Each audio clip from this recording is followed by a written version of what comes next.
تختی نمبر 1 مفردات، تختی نمبر 1 مفردات، الگ الگ لکھے ہوئے حروفوں کو مفردات کہتے ہیں، الگ الگ لکھے ہوئے حروفوں کو کیا کہتے ہیں؟ مفردات، یعنی یہ حروف الگ الگ لکھے ہوئے ہیں، الگ الگ لکھے ہوئے ہیں۔ اس کو حروف تہجی اور حروف ہجا بھی کہتے ہیں۔ کیا کہتے ہیں؟ حروف تہجی اور حروف ہجا۔ تہجی اور ہجا اس لیے کہتے ہیں کہ یہی حروف آگے مکمل قرآن کریم ان حروف سے بنا ہوا ہے، یعنی ان کے ہجے ہوتے ہیں، آگے جا کے ان کے کیا ہوتے ہیں؟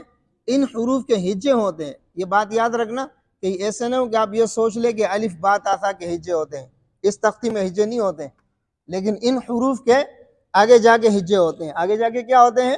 ہجے۔ بات سمجھے نا؟ تو یہ جو ہے نا کیا نام ہے، ان حروف سے، یہ 29 حروف ہے، ان 29 حروف سے مکمل قرآن کریم بنا ہے۔ بلکہ آپ ایسے سمجھے کہ عربی مکمل زبان جو ہے نا کیا نام ہے، وہ ان 29 حروف سے بنا ہوا ہے۔ عربی کا مکمل زبان کیا ہے؟ ان 29 حروف سے بنا ہوا ہے۔ بات سمجھ میں آ رہے نا؟ تمام عربی جتنی بھی ہے، چاہے وہ عربی کتابیں ہیں، چاہے عربی بول چال ہے، کچھ بھی ہے، وہ ان 29 حروف سے بنا ہوا ہے۔ صحیح ہے؟ یہ 29 حروف جو ہے، اس کے اندر آپ نے یہ دیکھنا ہے کہ کچھ حروف اس میں اس طرح کے 2 حرفی ہے، اور کچھ حروف اس میں 3 حرفی ہے، اور 2 حروف اس میں 4 حرفی ہے۔ ایک حرف اس میں کیا ہے؟ 4 حرفی ہے، حمزہ۔ سب سے پہلے اس میں الف ہے۔ الف کو ادا کرنے کا طریقہ دیکھو، اس میں 3 حروف سے مرکب ہے۔ کتنے حروف سے مرکب ہے؟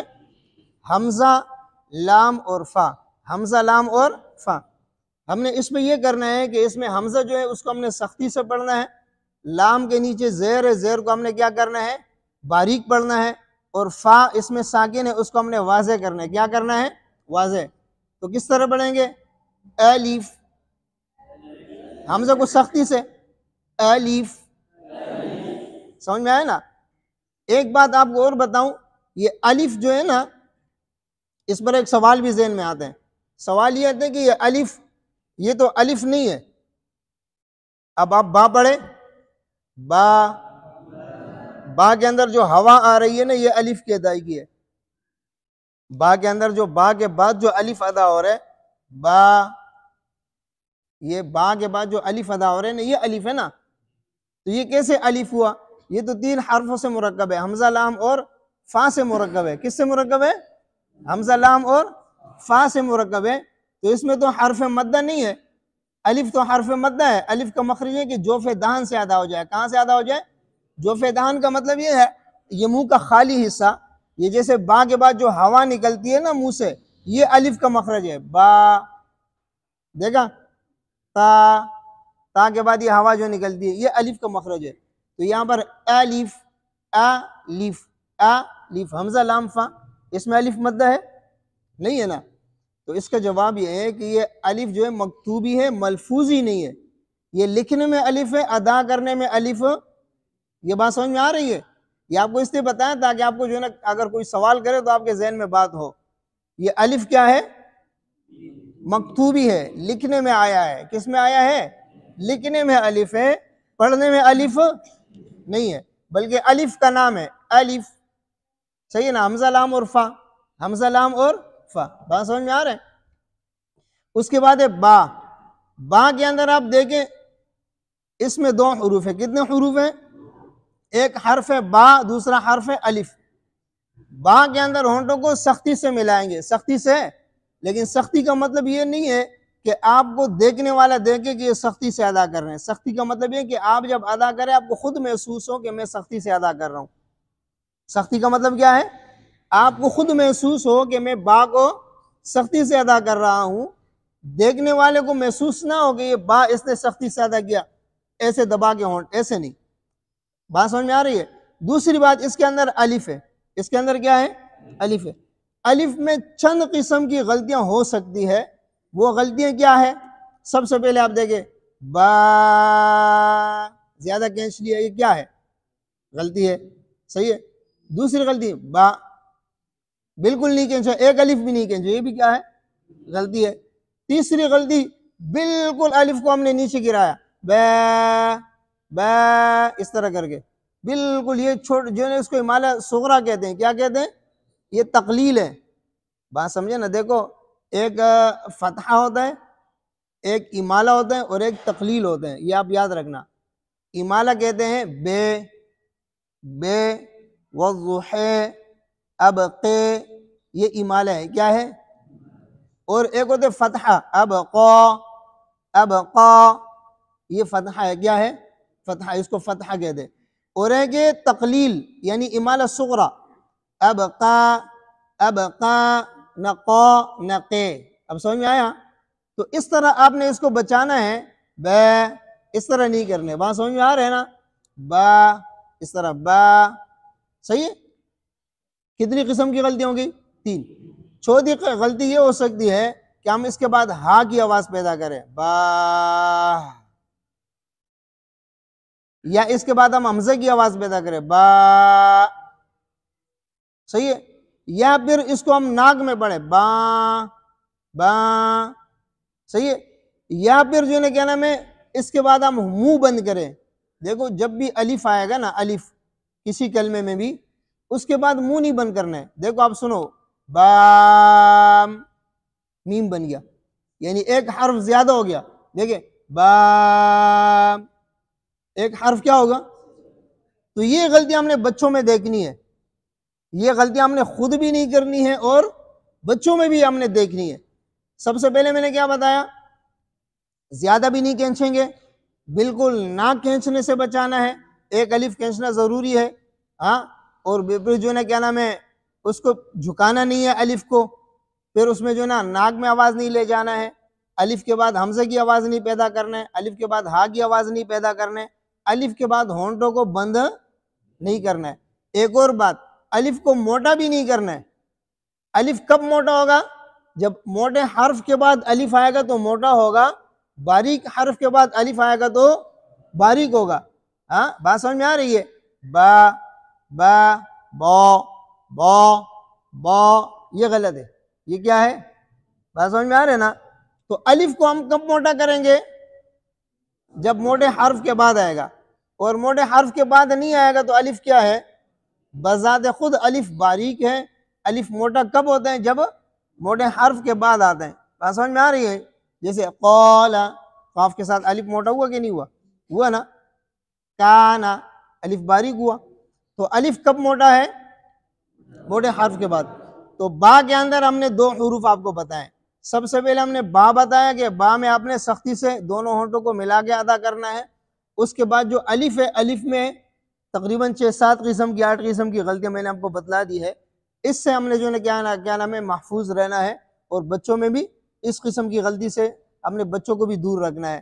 یہ ہم نے بچوں میں تلاش کرنا ہے، یہ غلطیاں تلاش کرنی ہے، یہ غلطیاں کیا کرنی ہے؟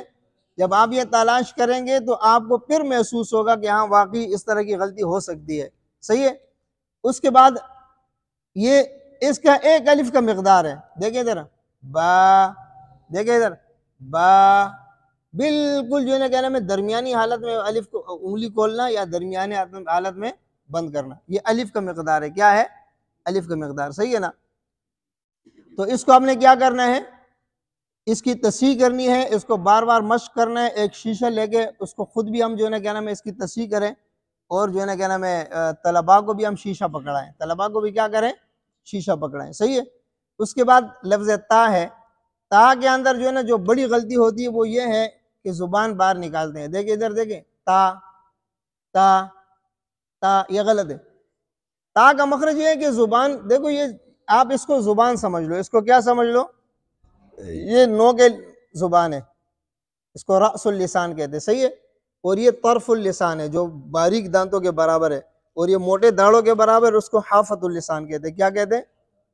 اور یہ جو یہ باریک زبان ہے اس سے تھوڑا سا اوپر، اس کو پشت زبان کہتے ہیں، عربی میں اس کو ظاہر اللسان کہتے ہیں، اردو میں پشت زبان، اور یہ درمیان والے اس کو شجر اللسان یا وسط اللسان کہتے ہیں، اور آخر میں جو زبان ہے اس کو اقصاء لسان کہتے ہیں، کیا کہتے ہیں؟ صحیح ہے؟ تو تا ادا ہوتا ہے زبان کی نوک اور سامنے والے دانتوں کی جڑ سے، سامنے والے دانتوں کی جڑ سے۔ اگر ہم اس طرح ادا کریں گے، ادھر دیکھیں تا، تو یہ پشت زبان اور ثنایا علیہ کی نوک سے ادا ہوگا، جو کہ غلط ہے، مخرج تبدیل ہوا، دیکھو نا، تا اصل مخرج دانتوں کے پیچھے لگے زبان، پڑھیں آپ، اصل مخرج یہ ہے. لیکن اگر ہم اس کو اس طرح پڑھیں تا تو مخرج تبدیل ہوا نا. یہ دیکھو یہ ظاہر اللسان ہے، یہ اوپر والا کیا ہے؟ ظاہر اللسان. یہ رأس اللسان یہ ہے بالکل سامنے نوک، یہ دانتوں کے پیچھے لگے، صحیح ہے. اور دانتوں کا نوک نہ لگے، دانتوں کی جڑ میں لگے زبان، صحیح ہے. تو اس قسم کی غلطی سے ہم نے کیا کرنا ہے؟ بچانا ہے. یہ ہم اس وقت ہمیں پتہ چلے گا جب ہم شیشہ سامنے ہاتھ میں رکھیں اور شیشے میں دیکھیں تو ہمیں پتہ چلے گا کہ ہم غلط ادا کر رہے ہیں. بچے کو ہم تصحیح کرائیں تو بچے کو بھی ہم شیشہ پکڑائیں تاکہ بچے کو بھی پتہ چلے کہ ہم غلط پڑھ رہے ہیں، تب جا کے وہ صحیح کرے گا. اور اس کے بعد جو تا کے بعد جو الف ہے، الف میں جو میں نے آپ کو با میں باتیں بتائی ہے وہی باتیں اس میں ہے. یعنی الف کہیں پر بھی آئے گا نا، الف کہیں پر بھی آئے گا، ان قسم کی غلطیوں سے آپ نے اس کو کیا کرنا ہے؟ بچانا ہے. اس کے بعد ہے ثا. ثا، ثا کے اندر ایک بات یاد رکھیں، بعض لوگ زبان زیادہ نکالتے ہیں. ثا، ثا یہ غلط ہے. کیوں؟ زبان کی نوک سے ادا ہوگا نا، پشت زبان سے تو ادا نہیں ہوگا. یہ پشت زبان ہے، یہ اوپر جو ہے نا کیا ہے؟ پشت زبان ہے، یہاں سے نہیں ادا ہوگا بلکہ زبان کی نوک ہم دانتوں کے نوک سے لگائیں گے اس طرح ثا. اور اس میں یہ آواز ضروری ہے، یہ صفت ہمس ہے. کیا ہے؟ اگر یہ آواز ہم اس میں نہیں نکالیں، بعض لوگ بالکل نہیں نکالتے، وہ تا کے مشابہ ہو جاتی ہے. کس کے؟ تا کے طرح اس میں آواز آتی ہے، تو یہ صحیح نہیں ہے. اس میں معمولی سے یہ آواز آئے گا، یہ جو ہے نا کیا نام ہے؟ صفت ہمس ہے. اگر یہ آواز نہیں آئے گا تو ثا ادا نہیں ہوگی، وہ تو تا بن جائے گی. بالکل اس طرح نہیں پڑھنے تو سین ہے. لیکن زبان جب اوپر لگے گی تو اس میں صفت ہمس ہے. فحثہ شخص سکت، فحثہ دیکھو ثا اس میں ہے نا صفت ہمس کے اندر. تو صفت ہمس کا مطلب یہ ہے کہ سانس جاری رہے، سانس جاری رہے. تو اس کے اندر سانس جاری رہے گا، سانس کیا ہوگا؟ جاری رہے گا. اسی طرح اس کے اندر صفت رخوت بھی ہے. رخوت کا مطلب ہے آواز کا جاری رہنا. تو ثا کے اندر آواز بھی جاری رہے گی اور ثا کے اندر سانس بھی جاری رہے گی، سانس بھی جاری رہے گی اور آواز بھی. تو کس طرح پڑھیں گے اس کو؟ ثا. اور یہ الف کے اندر وہی غلطیاں جو ہم نے آپ کو بتائی، الف کے اندر وہی غلطیاں جو ہم نے آپ کو. اس کے بعد ہے جیم. جیم جو ہے نا یہ 3 حروف سے مرکب ہے، 3 حروف سے بنا ہے. کتنے حروف سے بنا ہے؟ جیم یا میم. کتنے حروف سے؟ جیم یا اور میم. اس کے اندر جو مد ہے وہ آپ کو بتاؤں گا کون سا مد ہے آگے، جب مد کی قسمیں ہم پڑھیں گے نا آپ کو پھر میں بتاؤں گا ادھر کون سا مد ہوتا ہے. ابھی مزید تفصیل کے اندر جائیں گے تو بات بہت لمبی ہو جائے گی. جس تختی میں مد کی قسمیں آئے گی نا اس میں تفصیل سے آپ کو مد کی قسمیں بتاؤں گا اور بورڈ کے اوپر آپ کو سمجھاؤں گا. اس کے بعد جو ہے نا کیا نام ہے آپ خود اس کو سمجھیں گے کہ اس میں کون سا مد ہے. صحیح ہے. بہرحال اس میں ہم نے کن چیزوں کا خیال کرنا ہے؟ سب سے پہلے یہ کہ جیم کے اندر، شین کے اندر جس طرح موٹے حروف میں ہونٹ گول کر لیتے ہیں اسی طرح جیم اور شین میں بھی ہونٹ گول کرتے ہیں. یہ بات یاد رکھنا کہ ہونٹ جو ہے نا کیا نام ہے الف سے لے کر یا تک صرف حروف کے اندر واؤ میں ہر حالت میں ہونٹ گول ہوں گے، چاہے وہ واؤ کے اوپر زبر ہو، زیر ہو، پیش ہو، 2 زبر 2 زیر 2 پیش، کڑا زبر کڑی زیر الٹا پیش، جزم تشدید کچھ بھی ہو، واؤ کے اوپر کچھ بھی ہو، واؤ کے اوپر ہر حالت میں ہونٹ کیا کریں گے؟ گول کریں گے. باقی 28 حروف جو ہیں ان پر جب پیش آئے گا تب ہونٹ گول کریں گے، پیش نہیں آئے گا تو ہونٹ گول چاہے وہ 1 پیش ہو، 2 پیش ہو یا الٹا پیش ہو، 3 نہیں ہے، 1 پیش 2 پیش یا الٹا پیش. بات سمجھ میں آ رہی ہے؟ کوئی بھی پیش آ جائے ہم نے ہونٹ گول کرنے، پیش کے علاوہ کسی بھی حرف میں ہونٹ گول نہیں کریں گے. بات سمجھ میں آ رہی ہے؟ تو جیم کے اندر اکثر جیم اس طرح ہونٹ گول کر لیتے ہیں، شین میں تو اس میں اپنے خیال کرنے، یا موٹے حروف کے اندر ہونٹ گول ہو جاتے ہیں اس میں اپنے خیال کرنے. صحیح ہے نا؟ آپ کہیں گے کہ یار یہ ہونٹ گول ہو گئے تو کیا ہو گیا؟ اصل میں ہونٹ گول کرنا یہ واو یا پیش کی طرف اشارہ کرنا ہے. واو یا پیش کی طرف بعض حروف ایسے ہوتے ہیں جو حروف ادا ہو جاتے ہیں، بعض ایسے ہوتے ہیں کہ حروف ادا نہیں ہوتے ہیں، اشارے سے ادا ہوتے ہیں. کس سے ادا ہوتے ہیں؟ اشارے سے. جیسے ہم وقف کرتے ہیں نا، وقف بالاشمام کرتے ہیں، وقف بالاشمام نستعین، یہ وقف بالاشمام ہے، یعنی ہونٹوں کو گول کر کے اشارہ کرنا. اسی طرح قیلا، قیلا یہ بعض روایت میں قیلا ہے. کیا ہے؟ قیلا. بعض روایت میں کیا ہے یہ قیلا. یہ جو ہونٹ گول کرتے ہیں کیوں کرتے؟ قیلا یہ ماضی مجہول ہے، قویلا سے بنا ہے. کس سے بنا ہے؟ یہ قاف کے اوپر پیش ہے نا، تو وہ پیش جو ہے نا کیا نام ہے زیر سے تبدیل ہوا، واو جو ہے نا یا سے تبدیل ہوا، اس کے اندر تعلیل ہوا، قیلا بنا نا. تو یہ جو ہونٹ گول کرتے ہیں نا اس پیش کی طرف اشارہ کرتے ہیں جو قاف کے اوپر اصل پیش ہے. قاف کے اوپر جو اصل پیش ہے اس کی طرف اشارہ کر کے کیا کرتے ہیں؟ ہونٹوں کو گول کرتے ہیں.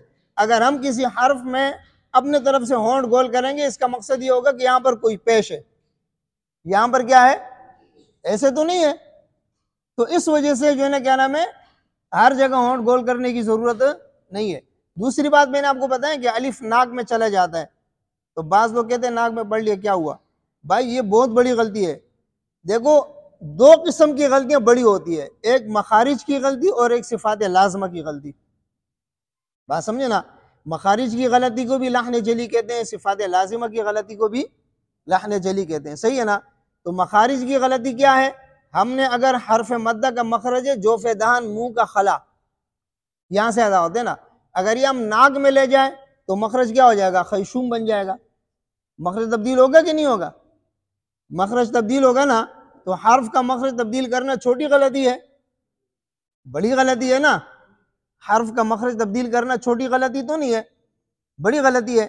تو اگر ہم با با تا، تو یہ آپ الف کو کہاں سے ادا کر رہے ہیں؟